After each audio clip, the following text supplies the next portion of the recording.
Ну що ж, великий випуск про Канари. Полетіли. Один архіпелаг, але зовсім різні світи. Вулканічні пейзажі, дюни, тропіки, дикі пляжі, космічні марсіанські ландшафти, колоніальні містечка і неймовірне зоряне небо. Все це на двох невеликих островах. Дуже різних, але однаково крутих. Канари. Але давайте про все по порядку. Це невеличка купка островів в Атлантичному океані біля узбережжя Африки. І, не дивлячись, що до неї подати рукою якихось там 100 кілометрів, усе тут іспанське. Мова, культура, архітектура і навіть та сама сієста посеред дня. Але як же так вийшло? У 15 столітті сюди дістались іспанці. На той момент острови вже були населені, тут жили гуанчі, це корінний народ із власною культурою, але з приходом конкістадорів усе змінилося, і Канари стали частиною іспанської корони. Іспанія так сильно зацінила ці острови, що за всі наступні століття нікому так і не вдалося їх відібрати у неї. Сьогодні ж потрапити сюди набагато простіше. Прямий рейс з Варшави, 5 годин і ти вже на Тенеріфе, на найбільшому острові з Канарського архіпелагу. Сам аеропорт розташований недалеко від Санта-Крус, це столиця острова, і мешкає тут понад 200 тисяч людей. Це будинок, в якому ми живемо і наша тюна. Наша тюна. Яку ватуру провіз незаконно.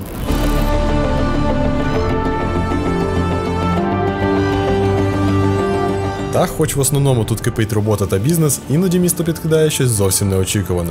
Наприклад, карнавал – один з найбільших у світі після Ріо-де-Жанейро. І щороку сюди приїжджають люди з усіх куточків світу, щоб розчинитися в цій атмосфері карнавалу, де музика не стихає до самого ранку.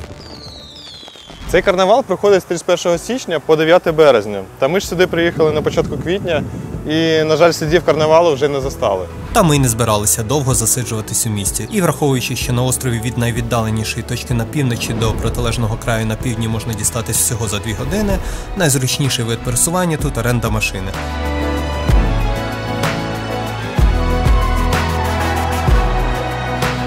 І ось такий залізний кінь на 4 дні нам обійшовся 180 євро. Не гаючи часу, сідаємо в машину та поїхали досліджувати острів зсередини. 1,5 години серпантинів і ти вже ніби в іншій реальності. Спочатку пробираєшся крізь хмари, повз соснові ліси, де повітря таке, що реально хочеться запакувати з собою. А потім бах, 2000 метрів над рівнем моря і перед тобою розгортається якийсь космос. Під ногами океан хмар, десь далеко берег, а навколо пейзажі, як із Марса. І над усім цим величезний, як голова всієї цієї тусовки, вулкан Тейде. Тенеріфе, як єдиний суцільний острів, існує всього близько 3 мільйонів років, але його формування почалося ще 12 мільйонів років тому, з 3 окремих вулканічних масивів, які спочатку не були з'єднані з сушею. Лише пізніше, приблизно 3 мільйони років тому, центральна вулканічна активність склеїла їх в один острів.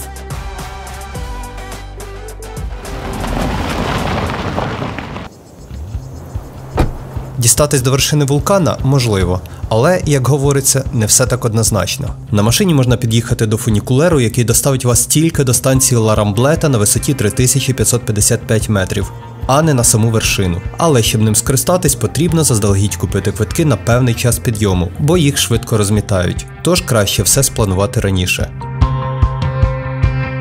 Незважаючи на те, що ми купили квитки завчасно на конкретну годину, то все одно доводиться стояти в черзі. По-друге, фунікулер час від часу зупиняють через сильний вітер, і це може відбуватися по кілька разів на день. Зараз тут біля вулкану Тейде дуже вітряно. І я думаю, це нас має загартувати перед Фуертевентурою. Третя проблема полягає в тому, що щоб дістатися ось тої вершини, вам доведеться отримати спеціальний дозвіл. І його можна отримати через офіційний сайт цього парку. Але це треба робити досить завчасно, місяці так за 2-3, бо вільних слотів немає. Звісно, можна було купити тур, у вартість якого вже включений цей дозвіл, але коштує він приблизно 130 євро з людини. Для нас це було трохи too much, тому ми вирішили піднятися фунікулером і подивитися на вершину через камеру дрона разом з вами. Одразу експозицію налаштую.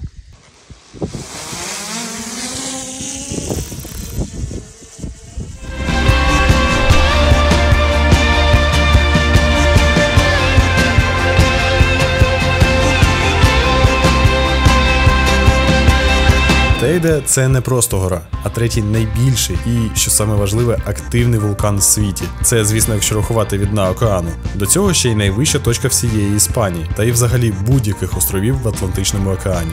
Цікаво також те, що скелі, які стоять навколо нього півколом, це не просто так. Це край гігантської чаші, кальдери Лас Каньядас, і діаметр якої, на секундочку, 16 кілометрів. Справа в тому, що колись дуже давно, ще мільйони років тому, на місці Тейде стояв інший, ще більший вулкан. І от після кількох дуже потужних вивержень, коли з-під нього вийшла дуже величезна кількість магми, його верхівка попросту не витримала власної ваги і обвалилася всередину. А вже пізніше всередині цієї кальдери почалася нова вулканічна активність і почав рости сам Тейде. Тобто він, по суті, виріс на руїнах свого старшого і більшого брата. Сам же вулкан Тейде вивергається раз на 100-200 років, і останній раз це було в 1909 році. Останній раз виверження вулкану Тейде було більше 100 років тому.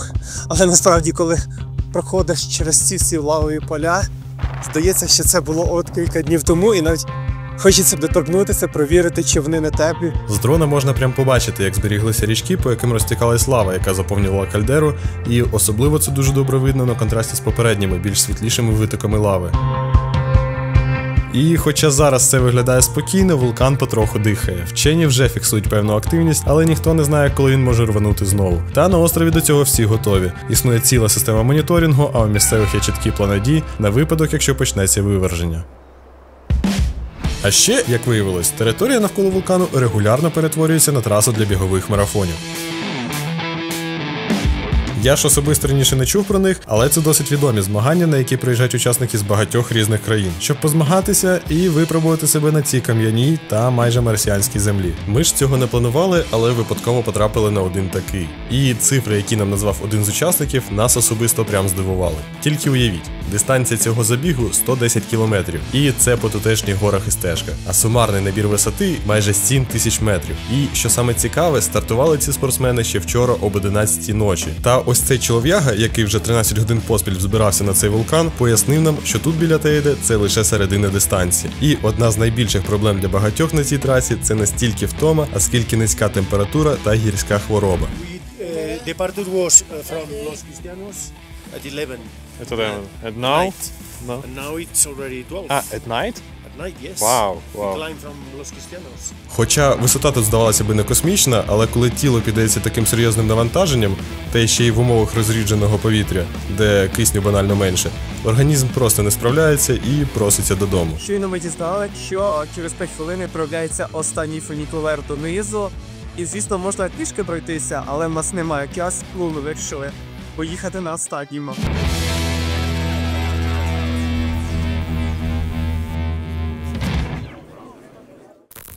Артурчик знов забув свій телефон, чекає, поки я йому його принесу.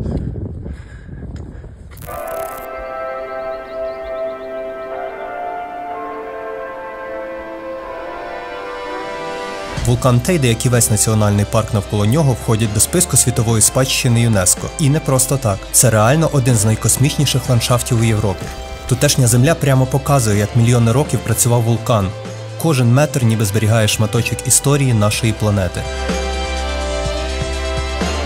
До речі, саме тут НАСА обкатували свої марсоходи, бо і ґрунт, і рельєф настільки схожі на марсіанський, що краще місця не знайдеш. Недарма цей парк часто називають Марсом на землі. А вечори тут – це окрема магія. Як тільки сонце починає хилитись до заходу, сюди стікаються і туристи, і місцеві з усього острова. Оглядові майданчики швидко заповнюються, і в повітрі з'являється такий особливий вайб, ніби всі разом чекають на щось дуже красиве. Локацій для спостереження за заходом сонця на Тенерифе дуже багато. І ми зараз приїхали на одну з найкращих з видом на вулкан Тейде. І крім того, ми проїжджали ще багато спотів, на яких стоїть багато людей, чекає на захід сонця.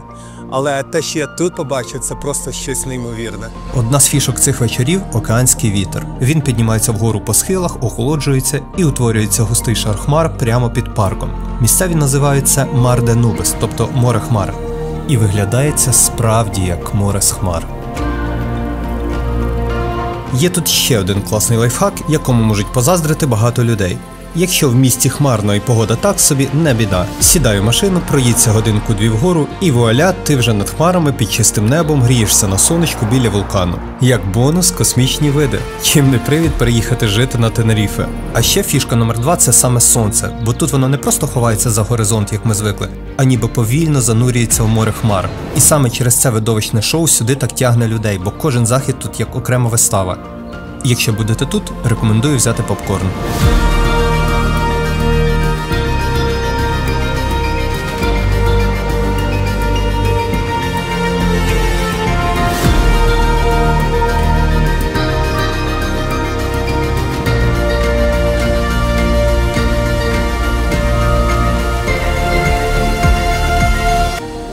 Думали, це буде перехід в наступний день? Ні, цей парк не відпускає навіть вночі. Тому після заходу сонця тут не всі збираються їхати додому. Деякі залишаються подивитись на зіркове небо. Вся фішка в тому, що нічне небо над Тейде офіційно одне з найчистіших і найтемніших на планеті. В цілому є багато місць на планеті зі статусом Starlight Reserve. Це там, де просто дуже темно і немає світлового забруднення. Але Тейде – це вже інший левел. Тут не тільки темрява, а й унікальне поєднання умов, ідеальних саме для наукових спостережень зірок. По-перше, висота. Більшість парку Тейде – це понад 2000 метрів над рівнем моря, а це значить менше повітря над головою. І в результаті менше перешкод для спостереження за небом. По-друге, спокійне і стабільне повітря. Тобто турбулентності тут ви б точно не відчули. По-третє, далеко від великих міст. Ніяких зайвих вогників на горизонті чи навіть шумів, які можуть просто відволікати. І ще один не менш важливий момент – на Канарах діють особливі закони. Тут навіть обмежують повітряний рух, щоб зменшити світлове забруднення, яке може заважати астрономам. У результаті небо над Тенеріфе на рівні з Гаваями та пустелею Атакама в Чилі. Це елітний топ-3 для спостереження за космосом. Тож не дивно, що саме тут знаходиться одна з найтоповіших астрофізичних обсерваторій у світі – обсерваторія Тейде. Це справжній міжнародний хаб. Телескопи з різних країн зібралися в одному місці. Вони досліджують і далекі галактики, і всяке космічне добро. Але головна фішка обсерваторії – це Сонце. Саме тут стоїть Грегор – найбільший сонячний телескоп у Європі. І він реально потужний. Артур вже прямо зараз виставляє камери, і ми спробуємо передати цю атмосферу та те, що тут можна побачити.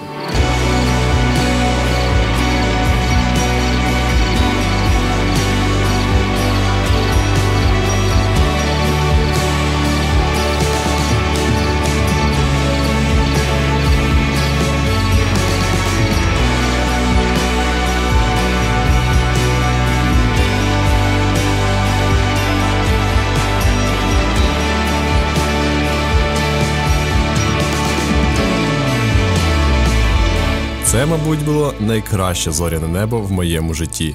Як би сказав Птушкін, мій вам рекомендаціон. А ми тим часом переносимось в наступний день.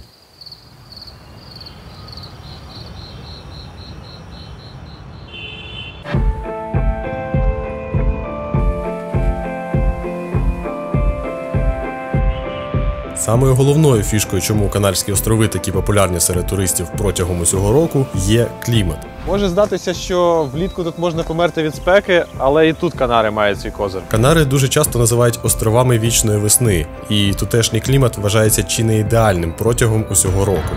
Ну, по-перше, температура. Навіть взимку на узбережжі вдень тут зазвичай тримається комфортний діапазон – плюс 20-22 градуси. Ночі та високогір'я прохолодніші, але температура рідко падає до якихось критичних значень. Да і люди тут не живуть на тих високогір'ях. Тому в будинках банально немає центрального опалення. Воно їм не дуже то і потрібно. А це так нормальна економія взимку. Додайте сюди дуже невелику кількість дощових днів, в середньому 10-20 на рік. Все затягнуло туманом і йде дощ. І десь близько 300 сонячних. Та у чому ж секрет такої стабільності? Головних причин декілька. По-перше, океан. Канарська течія, яка пов'язана з Гольфстрімом, діє як велетенський кондиціонер. Вона не дає острову перегріватися влітку і сильно охолоджуватися взимку. По-друге, постійно північно-східні вітри, або як ще їх називають, пасати, які приносять приємну свіжість з Атлантики. І саме ці пасати з клімат-контролем рятують влітку. Хоча географічно острови знаходяться на широті Сахари, якоїсь виснажливої африканської спеки тут зазвичай немає. Та навіть коли термометр показує плюс 30, завдяки постійному океанічному бризу та пасатам спека переноситься досить легко. Саме такий клімат створив тут справжню магію природи. Неймовірні рослини й тварини, яких більш ніде не знайдеш. Один із найкрутіших прикладів – гори Анага.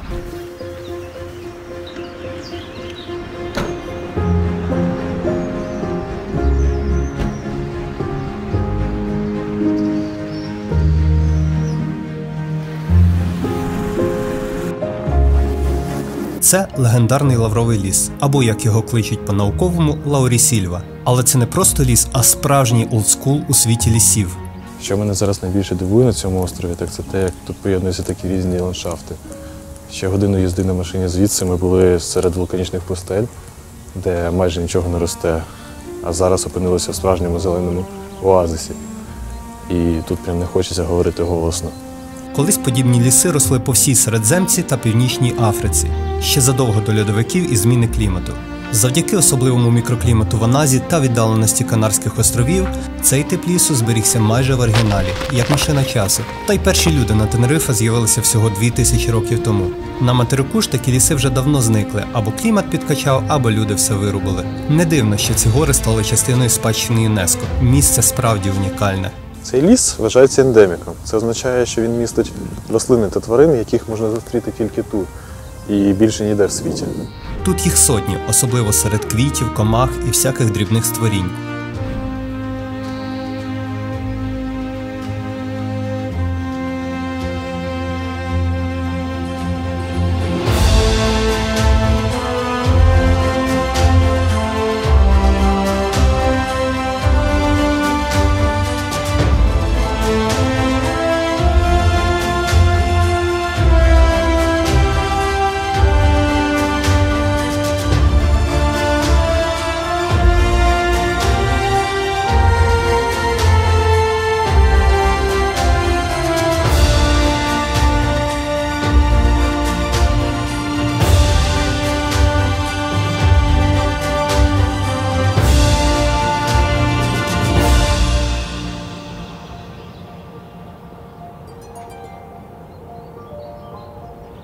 Крім найстаріших лісів, на Тенеріфе зберіглося також одне з найстаріших людських поселень, яке розташовано на заході острова в горах Тено, і зветься воно селищем Маска. Та дістатися туди, я б сказав, це окрема атракція.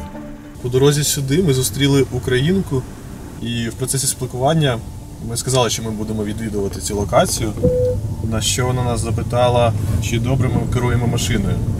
І тепер я розумію, чому вона це питала.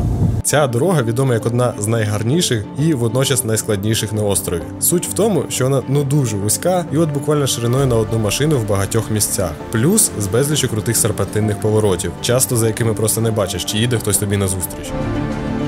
Атмосферу ще додають хмари, в які ти спускаєшся по дорозі, і вони також зменшують твою видимість. А збоку ще нерідко круті схили або обриви. Тому розминатися із зустрічними машинами тут вже непросто. А от роз'їзд рейсовим автобусом – це прям справжній квест. Ми зараз заїхали на один з оглядових майданчиків, і зазвичай тут відкривається просто нереальний вид на пейзаж Тенерифе, але є один нюанс. Все затягнуло туманом і йде дощ. Ми навіть сиділи в автомобілі і чекали, коли пройде дощ, щоб просто вийти, подивитися, що тут відбувається.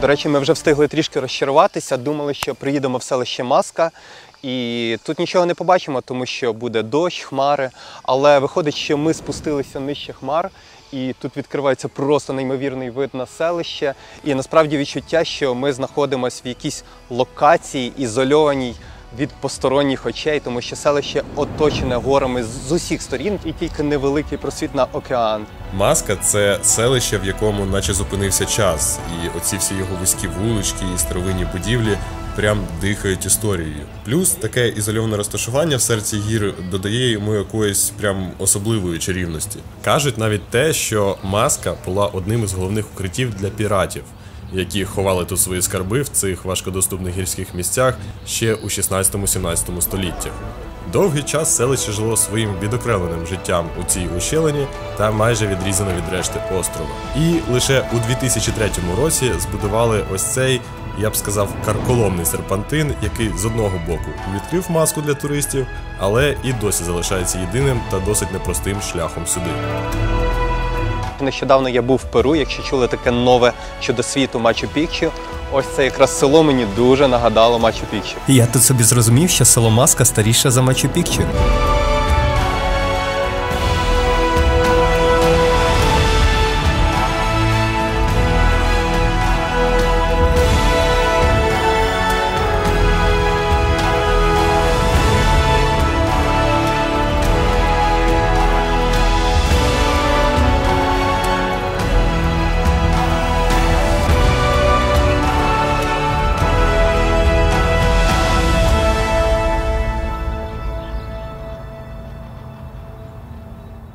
Щоб ви зрозуміли, ми живемо на енергетиках.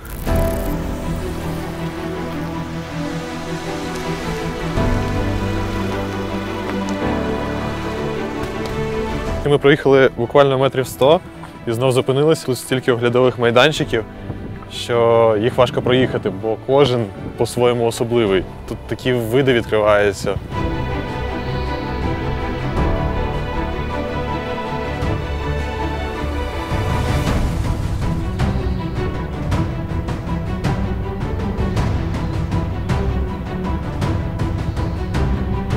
Взагалі-то про Канарські острови якось масово заговорили не так давно. Ще до 19 століття вони були на узбіччі світової тусовки. Жили собі тихо, в основному займалися сільським господарством, ловили рибу, трохи торгували. Але одна з найважливіших справ у них в той час – це китобійство.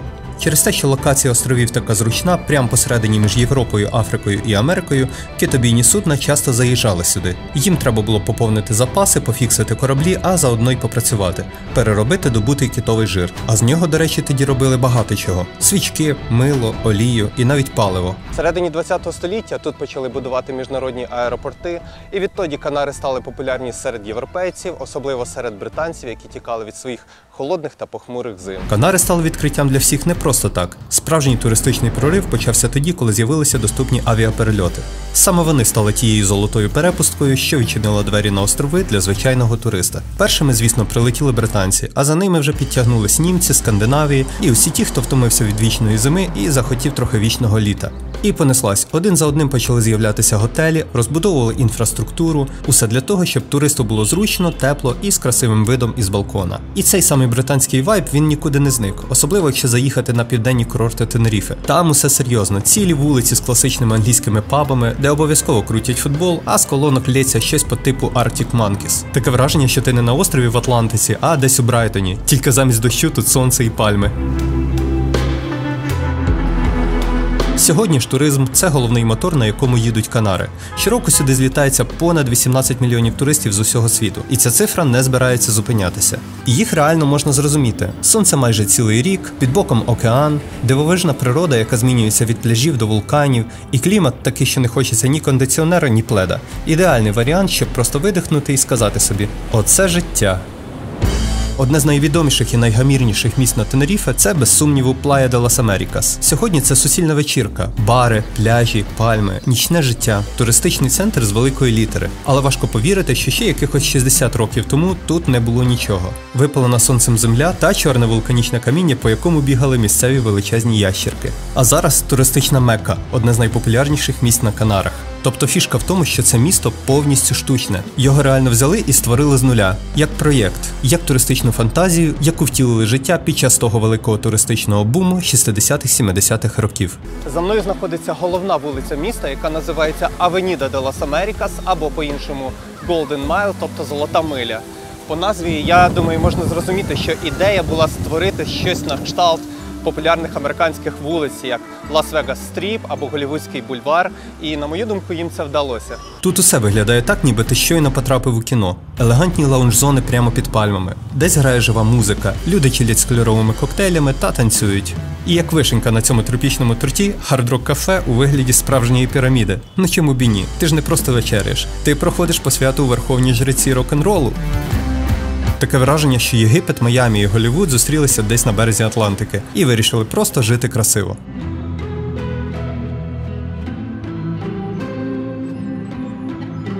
А ще тут є один цікавий нюанс, пов'язаний з пляжами. Взагалі, приїжджаючи на вулканічний острів, очікуєш побачити саме чорні пляжі. І до якогось часу цей пляж теж був чорним. Але з часом туристи захотіли чогось екзотичного і сюди привезли ось такий золотистий пісок з Сахари. І от маємо пляжі, як на Карибах, тільки географічно Канари. Стильно, дорого, експортовано. Ну а найбільший такий трюк із пляжами – це, звісно, Лас-Тересітас, що під Санта-Крусом.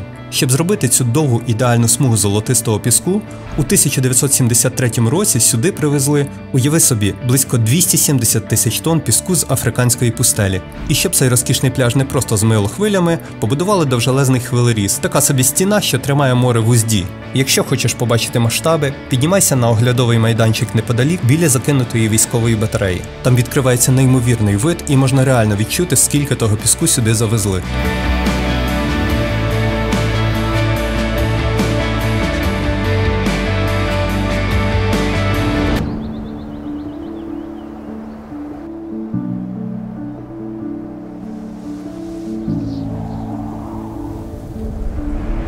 Тенеріфе – це острів для всіх.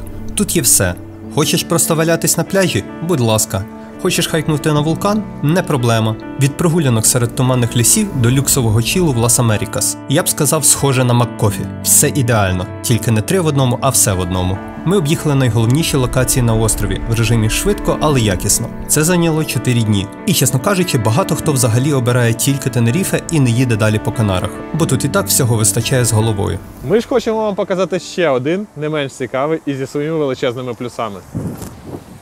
Коли ми планували подорож між островами, здавалося би, що може бути простіше, ніж стрибнути на паром та приплисти на сусідній острів. Та коли ми почали гуглити пароми, трошки прифігіли від цін. Квитки на паром були в 3-4 рази дорожчі за квитки на літак. А тепер додайте до цього те, що паром довелось би плисти 4-5 годин, а літаком всього 50 хвилин. І тут вибір став очевидним. Думаю, мало хто з вас чув про цей острів, та я і сам дуже здивувався, коли Артур запропонував туди махнути. Спочатку подумав, Фуертевентура – це якась нова авантюра чи що, бо назва ж таки натякає. Але коли почав гуглити, мій скепсис зник. Острів виявився набагато цікавішим, ніж я очікував. Ну що ж, ми на острові Фуертевентура. Погнали досліджувати.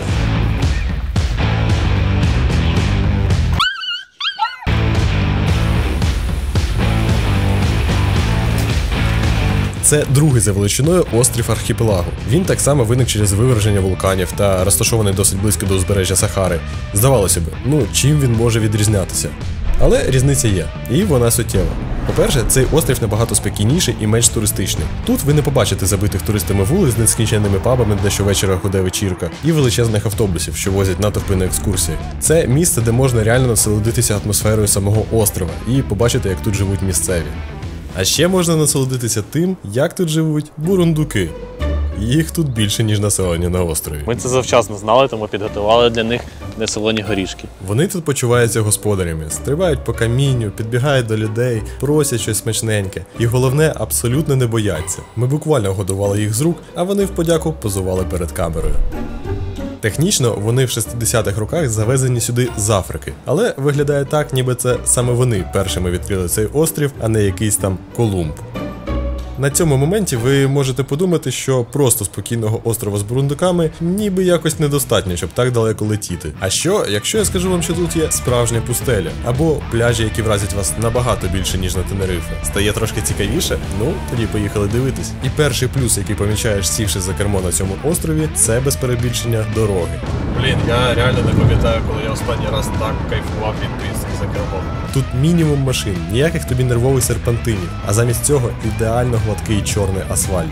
Їдеш собі, а по боках з одного боку величезні кратери вулканів, а з іншого безкрайній океан з потужними хвилями і гігантські золотисті піщані дюни. Так, вам не почулося, саме піщані дюни. Але перш ніж ми розповімо про них, зробимо невеликий ліричний відступ. Щойно ми прилетіли на Фуерт, щоб не втрачати сансет, ми вирішили одразу поїхати в одне маленьке село на заході острова з неймовірним видом на захід сонця. Село називається Ахуй. Так, вам не почулось. Офіційно село, неофіційно наша реакція, коли ми побачили, який там був захід сонця.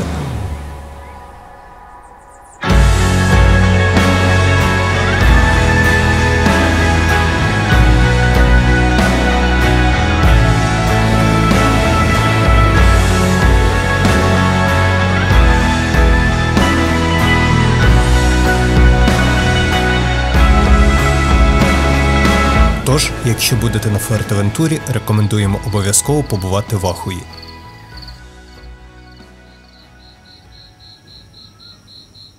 А тепер повернімося до нашої пустелі.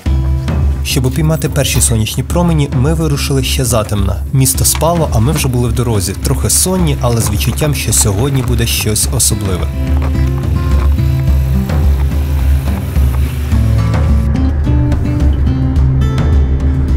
Коли уявляєш подорож на вулканічний острів, то думаєш про кратери, застиглу лаву і чорні пляжі. Але точно не про піщані дюни. By the way, вони тут є. І не абиякі, а на хвилинку найбільші в Європі. Вау, це просто Сахара посеред океану. Я коли вперше побачив, що тут такі дюни, я дуже здивувався, оскільки це вулканічний острів. Щороку сюди з'їжджаються натовпи туристів, аби зробити ті самі фото.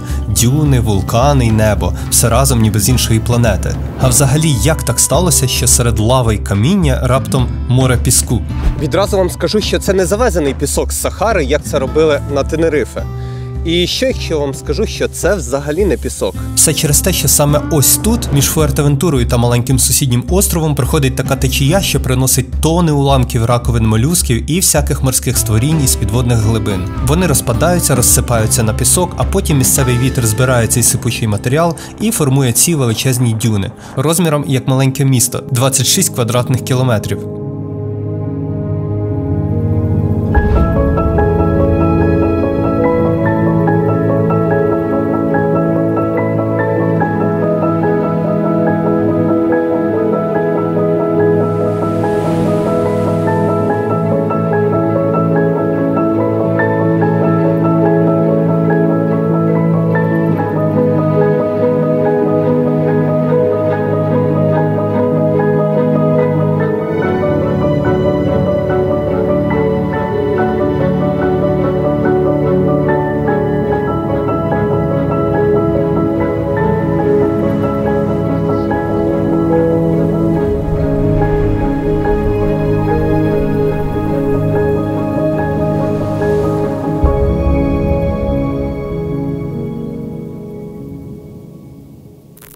Денис знімає відео на YouTube на Фуертевентурі. Сама назва острова Фуертевентура перекладається як «сильний вітер». І цим місцеві дуже вдало користувалися як у 18 столітті, так і у теперішній час.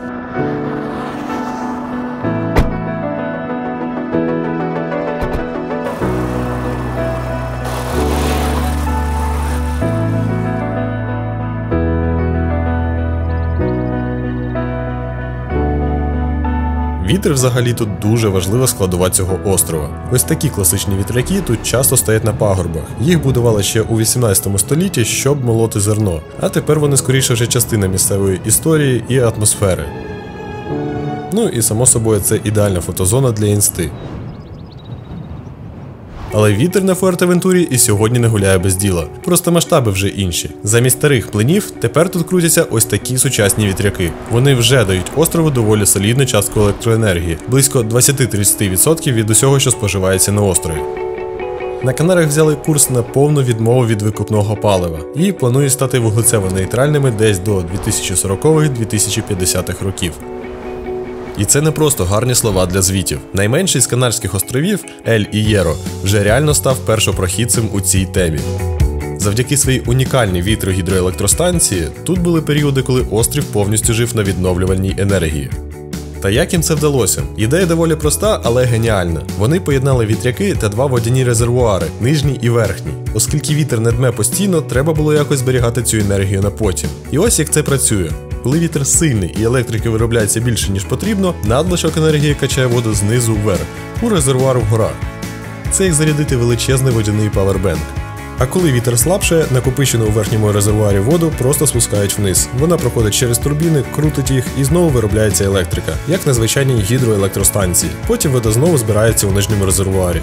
Така система дозволяє острову мати стабільне зелене енергопостачання, ефективно використовуючи вітер навіть тоді, коли його немає. Ось так вигадливо вони навчилися зберігати енергію вітру. Як на мене, це просто крутий приклад того, як навіть невеликий острів десь посеред океану може показати всім, як рухатися до енергетичної незалежності, просто використовуючи сили природи. Сподіваюся, що приклад Ель-Ієро справді надихне інших по всьому світу. Та повернемось до Фуертевентури, а саме до південної його частини. Дорога туди пролягає через гірський перевал і йде не найпростішим ґрунтовим маршрутом. Це десь 20 кілометрів серпантинів, які місцями можуть бути трохи складними, але на перевагу цьому види там просто бомбезні. Дорогою можна побачити, якими лайфхаками користуються люди для того, щоб хоч щось вирощувати в цих суворих умовах. Це кам'яні тераси, які місцеві зробили прямо в сухих, майже марсіанських ландшафтах. Хоч тут вулканічний ґрунт, сухий клімат, а до цього всього додати ще сильні вітри, то дуже важко щось вирощувати. Але місцями можна зустріти, що місцеві адаптуються до суворих умов і щось намагаються вирощувати. Висаджують рослини, обкладають їх камінням, будують невисокі стіни. Усе, щоб хоч якось захистити паростки від вітру і забезпечити вологу. Це виглядає дуже скромно, але викликає щиру повагу. На самому привалі облаштований оглядовий майданчик. І саме звідси вперше відкривається вражаюча панорама на знаменитий пляж Плая де Кофете.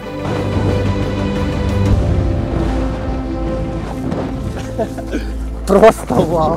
Такого сильного вітру я в своєму житті ще не відчував. Мушу сказати, цей майданчик, мабуть, найбільш вітряне місце на острові. Кофете – це 12 кілометрів дикого узбережжя біля підніжжя суворих гір Хандіє. Масштаб простору тут справді вражає, а потужний океан додає цьому місцю особливого вайбу.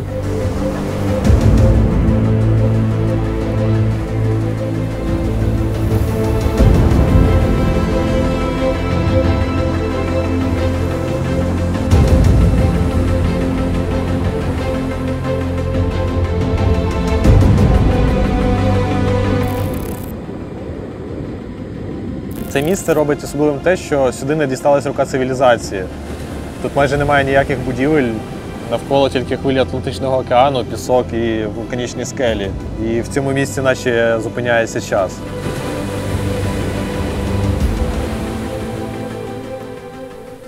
Хоч зараз ніхто не купається, тому що вітряно і трохи прохолодно, я все ж не зміг втриматись.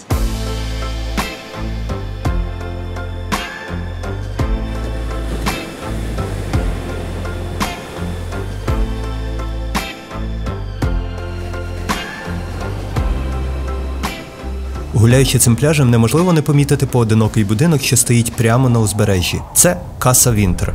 І за неї ховається купа цікавих і загадкових історій. А власник, ось цей чолов'яга Педро Фумеро, люб'язно погодився поділитися з нами історією свого життя та цього місця. My name Pedro Fumero. I coming to Tenerife, coming to Portaventura for help to my family. My family is living here in bad condition. And only in a rich company I let my family go. No respect my family is why me working in investigation for open the story. Відомо, що в 1940-х роках цю будівлю збудував німецький інженер Гюстав Вінтер, який володів майже всім півостровом Хандія. Але навіщо йому був потрібен такий великий маєток і стільки землі в такому віддаленому і вітряному місці, залишається загадкою. Because I look in internet, many blah blah blah. Es posible nazi no here. Es imposible go to the beach. No tunnels. And I say, why is my grandfather speaking too many information? This house is a big story. Here, my grandfather speaking es un door to a tunnel connection to the beach. There's a door inside. Yes, coming to the garden now. Look. This is one. Other tunnels. This is outside the house. Inside the tunnel, look. The tower, down to this, is tower for Flughafen Airport. Up the stairs for the top for 360 degrees. Є чутки про підземні тунелі, маяк, навіть про природні печери під будинком, що ведуть до моря. Саме це й породило безліч чуток і легенд. See, you're talking for local people. Where is airport for Nazi, okay? Everybody speaking behind them on the Punta de Jandía. My grandfather speaking, Cofete Beach is an airport. If you're looking where? Windy Flow is close. Es posible look con a Google Map out. Es possible. Satellite militar. Or si you drive a drone, you go in drone and from the beach up con el drone. Later you check in, no problem. Look and drone. Цей дім давно обростає легендами. Хтось вважає його просто віллою інженера. Інші підозрюють, це могла бути секретна база, пов'язана з німецькими підводними човнами U-Boat часів Другої світової. Why casa winter here? See you like house for your family? Not here, down the mountain to cold, to wind. It's better down the beach. Why here sadly? Because down the house natural cave. It's the mountain to caverna, U-boat connection to the beach. Speak Universidad de Gran Canaria. Speak es imposible U-boat to Cofete because no metes current. I'm paying now un estudio, topography studio. To caverna. Roque del Moro, Cofete. Satellite scanner. Speak inside to U-boat inside now. Now to boat? Now. See you open. Look into U-boat. Change the story of Spain. Spain on neutral, help you for the Nazi. For the beach. Close, dinamita y later block cemento y close the door. Es possible open con una big machine, una Spanish paper, 5 hours, open. No difficult. No interés investigación de Pedro Fumero open. Only like close the story. My Facebook, me speaking Facebook, Instagram, YouTube for everybody, Pedro Fumero. Що ж, це була лише одна з версій, та, яку розповідає Педро. Але навіть якщо не вірите повністю, погодьтеся, в цій історії є щось, що змушує замислитись. Можливо, насправді ніякого великого секрету в тому, чому саме тут цей чоловік збудував віллу, і немає. Просто погляньте навколо. Це ж ідеальна локація для інтроверта. З однієї сторони безкрайній океан, з іншої вулканічні скелі, що виглядають ніби з іншої планети. Ці величні гори, що підносяться над пляжем, привертають увагу і надихають на нові відкриття. Саме тут у нас з'явився план – піднятися туди і показати вам вид на Кофете з найвищої точки Фуертевентури – Піко де ла Сарса. Туди веде один з найпопулярніших маршрутів для хайкінгу. Зараз за моєю спиною знаходиться найвища точка острова, і ми 3 дні чекали весмарної погоди, щоб потрапити на неї, бо попередні 2 вона була вкрита хмарами. Це дуже погано, бо туди ми повинні були підніматися. Але робочі, які прилетіли на цьому вертольоті, сказали, що сьогодні ми цього зробити не зможемо, бо підйом саме сьогодні зачинений. Тому довелося швидко міняти плани. Ми під'їхали машини до найближчої доступної точки біля підніжжя гори, а вже звідти запустили наш дрон, щоб побачити ту красу хоча б його очима. Ну, якщо вже нам не судилося, то нехай хоч техніка попрацює.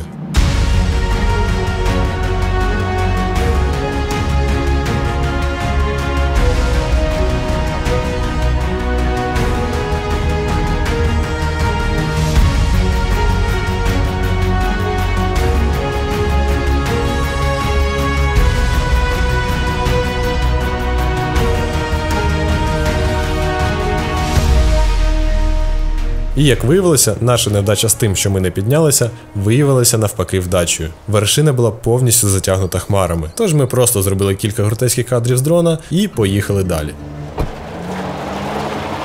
Якщо краєвиди – це те, що першим вражає на Фуертевентурі, то справжню глибину острову роблять його люди. Саме вони формують унікальний вайб. Габріель – це яскрава і дуже тепла людина, яка живе на Фуертевентурі вже більше 20 років. Частину свого дому вона здає мандрівникам не як готель, а як атмосферний і затишний простір. Ми поговорили з нею про острів, вітер, туристів та її власний експірієнс життя на Фуертевентурі. А це, знайомтеся, Пончо, власниця всього, що має Габі.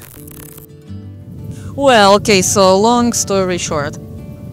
I'm Slovakian, but I left when I was 19, so it's like 21 years ago. But originally I came here with my ex. But over time I fell in love with the island, with the nature, the landscape, the people here are really nice, and of course the lifestyle here. Габі каже, за ті 20 років, що вона тут живе, туризм виріс у десятки разів. А найбільший стрибок саме за останні 4 роки. I think about 9-10 years ago there was no young people here. There was normally like the older Germans were coming for the nudism and for the beaches. And now it's become to be very popular, of course. I even remember here when I started 4 years ago, there was like all the couples were Germans. But it changed a lot, eh? Now it's a little bit from everywhere. French, Italian, English, Belgian, Dutch, even lots of Czech people, I don't know, like a little bit of multicultural. Not yet, but it's getting there. yeah. The thing is that it's very windy here. And people sometimes don't like the wind because, on the beach can be a little bit annoying, the wind. You have to really like it. Щойно ми заїхали до Габі, одразу в дворі помітили купу серф-дошок. Каже, що вона дуже любить серфити і зараз хоче повернутися у спорт. Тож у її випадку вітер тільки на користь. It's windier in the summer. They do World Championship in kitesurfing actually down the south. And yeah, but you get used to it. And I don't even know because here I'm kind of protected. So it's fine, but it's windy 80% of the year, yes. It's always, the whole year, it's a steady weather, about 26, 27 degrees. So, not even in the summer, if you're somewhere like in Seville or I don't know, in the big cities, probably in Warsaw as well, it's like a 40 degrees, very hot. And here it's amazing. You can still wear a jumper in the evening, people sleep here very well because it's always like nice weather. No mosquitoes, very important. So. А ще тільки ступаєш у двір і відразу видно, що тут живе людина з уявою. Все навколо виглядає як Пінтерест вживу. Гамаки, прикраси з мушель або дерева, камінці та різні хендмейд дрібнички. І в кожній шматочок її душі. Yeah, this is the thing. I started to be really crazy to decorate the house. And basically, in every day I have another idea. So that was like my main thing. To do the house nice, so the business works, the people feel good, people come back, and then I can actually leave the house because I've been basically 3 years in the house. I didn't even leave to the supermarket and to buy something. That's it. But now, I can go back to surfing, kite surfing, and not to stop decorating the house because it's too much everywhere, as you can see. And when I started to do crochet, oh my god, but now everything was, And now with him it's impossible. You don't lie to me, to do anything. Що ж, з Габі ми зрозуміли головне. На Фуертевентурі навіть вітер – це не мінус, а стиль життя. Особливо, якщо маєш дошку під рукою. І здається, все більше людей це відчувають. Щороку острів відкриває для себе дедалі більше нових сердець. Ми зараз трішки в шоці. Немає вітру на Фуертевентурі вперше за 3 дні. І про серфінг на цьому острові хочеться поговорити окремо. Коли говориш про Фуертевентуру, важко не згадати одне дуже влучне прізвисько – європейські Гаваї. І це не просто якась маркетингова фішка, тут реально все ніби зійшлося. Краєвиди – космос, океан ніби світиться бірюзовим кольором, але найголовніше – це місцева аура.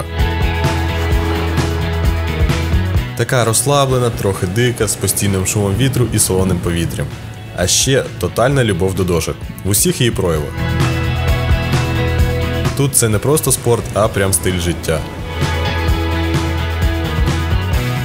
Ця особлива аура відчувається тут буквально всюди. Постійно бачиш ці яскраві, часто розмальовані графіті фургони, ніби щойно з американських фільмів про серферів. Звідусіль обов'язково лунає якась чилова музика, що ідеально доповнює картинку. І люди різні, з усього світу. Моли з рюкзаками, серфери з дредами, сім'ї з дітьми. Але всіх об'єднує одне – ось ця любов до океану, хвиль і вітру. І ця свобода відчувається буквально в повітрі. Сонце, сіль на шкірі, вітер в обличчя, посмішки від незнайомців. І ти вже ніби свій, навіть якщо щойно з літака. Та чому взагалі саме Фуертевентура стала таким магнітом для всіх, хто катається на дошці? Тут усе просто. По-перше, вітер. Ми вже про нього згадували і дарма не повторити. Він тут майже нон-стоп, а значить це ідеальні умови для серфінгу. Причому спотів хоч відбавляй.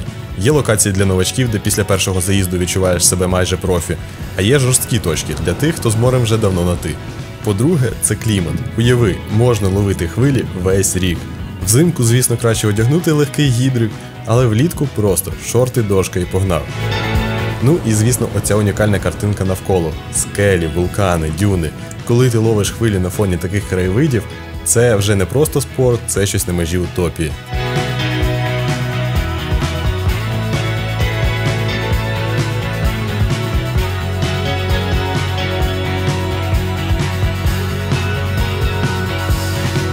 Але Фуертевентура вміє не тільки зачаровувати, а й легенько зносити дах. Бо є тут і такі місця, що взагалі не вписуються в рамки здорового глузду. Фуертевентура не перестає дивувати своїми пляжами, і на цей раз пляж вкритий попкорном. Хто хоче попкорну? Або, наприклад, цілий пляж попкорну. Та їсти, звісно, не раджу. Зуби не подякують. Бо це насправді не попкорн, а каміння. Насправді це не зовсім каміння, це залишки морських скам'янілих рослин, яких з часом хвилі океану винесли на берег. Їх роками ганяв океан, викидав на берег, потім сонце це все висушило, вибілило, і от маєш. Виглядає як снеки з кінотеатру, а насправді камінці камінцями. Це одне з тих місць, куди люди реально приїжджають заради фото. Бо на перший погляд ти ніби справді йдеш по попкорну. І зняти кадр, як ти прогулюєшся солоним кукурудзяним узбережжям, або тримаєш цю кучку камінців у руці, вже майже обов'язкова частина візиту на острів. І серед цієї оригінальної природи іноді трапляються і оригінальні сліди людини. Наприклад, рибацька хатина, яка виглядає так, ніби її зібрали буквально з усього, що винесли на берег. І це не метафора. Здоровені висушені риб'ячі голови, мотузки, ржаві відра, буї, сітки – усе пішло в справу. Виглядає трохи як притулок рибалки-інтроверта, який не заморочувався, просто будував з того, що піймав і що принесло хвилею. Та вся ця пляжна частина – це лише одна сторона Фуертевентури, бо варто відійти трохи глибше вглиб острова й усе різко змінюється. Тут тиша, серпантинні дороги з такими видами, ніби їх згенерував штучний інтелект. І місця, де знову хочеться зупинятися на кожному повороті.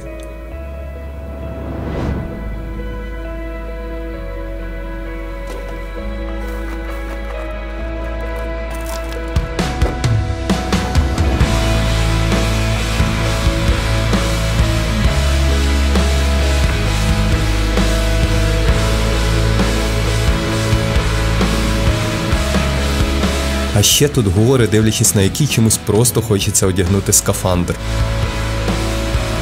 І одна з таких гір найстаріша на всьому архіпелазі.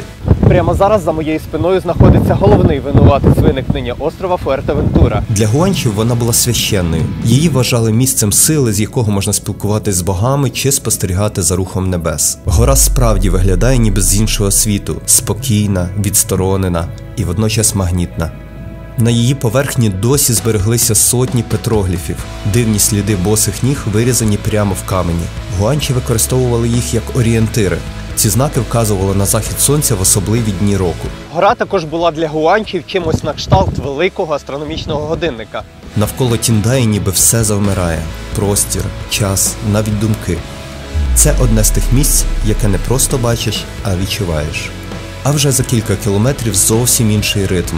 Ми рушили далі й опинилися в Бетанкурії, колишній столиці острова та всіх Канарських островів. Спокійне затишне село, ніби час тут вирішив взяти паузу. Старовинні білі будиночки, дерев'яні балкони, багато квітів і зелені. Усе виглядає дуже кіношно, без надмірностей і туристичного шуму. У самому центрі Бетанкурії стоїть справжній довгожитель. Цій будівлі вже понад 400 років. Зараз тут ресторан. І власники вирішили зберегти не тільки саму будівлю, а і її історію. Колись це був францисканський монастир, потім дім місцевої знаті, а зараз ресторан з дуже особливим вайбом. Називається Каса Санта Марія, і він дуже унікальний. Але, на жаль, всередину ми не зможемо потрапити, тому що ми приїхали сюди о 6 годині вечора, а ресторан зачинився годину тому. Тож, щоб ви не залишилися без уявлення, який там вайб всередині, я трохи пошпигував у Google і знайшов ось такі світлини. Всередині все з дерева, товсті стіни, старі балки, камін. Ніби ти в гостях у якогось колишнього пірата, який відійшов від справ і відкрив затишне місце з вином і історіями. Денис, то що в нашому раціоні сьогодні знову круасани з йогуртом? Та да, нам тільки не вистачає батона з помазкою. О, батон з помазкою – це святе. Насправді ми щиро сподівалися, що хоч наприкінці подорожі нарешті смачно поїмо. Вперше за всю мандрівку. Тому що дедлайни зйомки дозволяли їсти тільки круасани з йогуртом. І то в автомобілі. І знаєте, це ні на краплю не зіпсувало враження. Фуертевентура – це зовсім інший ритм. Тут не треба бігти з локації на локацію, щоб усе встигнути. Тут хочеться сповільнитися. Просто зупинитися біля океану, піднятися на вулкан, подивитися, як летить пісок над дюнами, або як бурундук краде у тебе горіх. І зрозуміти, що більше і не треба. Це місце не про атракціони, а про відчуття. І кожен ранок тут як новий аркуш. Чистий, простий і дуже справжній. Може, саме тому Фуертевентура і лишається особливою. Вона не намагається сподобатися всім, але той, хто її відчує, точно захоче повернутись. Що ж, це була наша перша велика подорож і, відповідно, перше відео на цьому каналі. На цих островах ми пережили багато. Змінили кілька кліматів, пройшли через серпантини і зняли саме те, що хотіли б самі побачити перед поїздкою. Ми чесно намагалися передати атмосферу цих островів, їхню різність, їхню тишу, їхню силу. Зрозуміло, щоб краще відчути вайб цих островів, ліпше було поїхати туди без камер і не знімати зранку до вечора, як ми це робили з Артуром, а потім монтувати це все діло зі зламаною рукою 3 місяці. А просто приїхати і спокійно досліджувати ці острови. Бо, чесно кажучи, немає ніякого кращого відео, ніж просто відчути і побачити це все на власні очі. І якщо ви все ж надумаєте їхати на Канари, то врахуйте от що. Тенеріфе і Фуертевентура – це тотал різні острови. І щоб з впевненістю сказати, що я був на Канарах, треба як мінімум ці 2 відвідати. І якщо ви додивились це відео до цього моменту, значить ми робили все не дарма. Дякуємо, що були з нами з самого початку. Це був лише старт. Далі більше відео і більше країн. До зустрічі very soon. Це були ми І наші Канари.